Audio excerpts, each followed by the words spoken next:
जी, आज तकरीबन 6 माह के बाद जो है तलीमी अदारे खोले गए हैं। कोरोना की वबा के बाइस से मार्च में ये तलीमी अदारे बंद किए गए थे, जिसके बाद मुख्तलिफ़ औक़ात में इनकी बंदिश में इजाफ़ा किया जाता रहा। आज तकरीबन 6 माह के बाद हुकूमत की इजाज़त से तलीमी इदारे जो हैं जुज़वी तौर पे खोले गए हैं।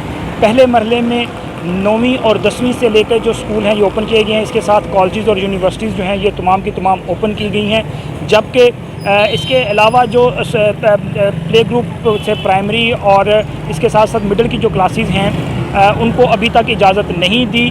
दूसरे फ़ेज़ में जो है तकरीबन 23 सितंबर से जो है दूसरे फ़ेज़ की 6ठी से 8वीं तक की क्लासेस जो हैं इनको ओपन किया जाएगा, और इसके बाद 30 सितंबर से प्ले ग्रुप से प्राइमरी तक के बच्चों को स्कूल आने की जो है वो इजाज़त दी जाएगी। लेकिन अभी पहला फ़ेज़ है, पहले फ़ेज़ में सिर्फ 9वीं 10वीं और इससे ऊपर कॉलेज और यूनिवर्सिटीज़ जो हैं इनको ओपन किया गया है, जबकि दूसरे फ़ेज़ में जैसे मैंने आपको पहले बताया कि जो मिडिल क्लासेस हैं वो उनका स्टार्ट होगा, और उसके बाद जो है प्राइमरी क्लासेस जो हैं इनका स्टार्ट होगा।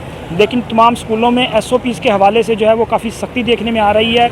बच्चों को मास्क के बगैर अंदर दाखिले की इजाज़त नहीं दी गई, और इसी तरह बच्चों की मुकम्मल चेकिंग भी की जा रही है। हैंड सैनिटाइज़र का अहतमाम भी जो है इसको यकीनी बनाया गया है, जबकि क्लासेस में समाजी फासला बरकरार रखते हुए जो है क्लासेस इस वक्त जारी हैं। जबकि हुकूमत की तरफ से जो हदायतनामा जारी किया है गया है उसमें ये वाज़ेह तौर पर कहा गया है कि किसी भी बच्चे को अगर खांसी, इसके साथ साथ बुखार का प्रॉब्लम हो, ज़ुकाम का प्रॉब्लम हो, तो वो स्कूल नहीं आएगा, और फौरी तौर पे उसका टेस्ट भी करवाया जाएगा। और अगर किसी बच्चे का कोरोना पॉजिटिव आता है तो फौरी तौर पे स्कूल इंतज़ामिया को इससे मतलब भी किया जाएगा। इसी तरह स्कूलों के साथ साथ शादी हाल की बंदिश का मामला भी था, क्योंकि शादी हाल भी पिछले 6 माह से जो है वो बंद थे। आज से शादी हाल भी ओपन कर दिए गए हैं, लेकिन शादी हालों में जो तमाम तकरीबात हैं उनके हवाले से भी SOPs जारी किए गए हैं, जिसके मुताबिक समाजी फासला जो है इसको भी बरकरार रखना लाजमी होगा। इसी तरह सफाई का अहतमाम जो है वो लाजमी किया जाता रहेगा, और इसके साथ साथ हैंड सैनिटाइज़र का इस्तेमाल जो है इसको भी लाजम करार दिया गया है। जी।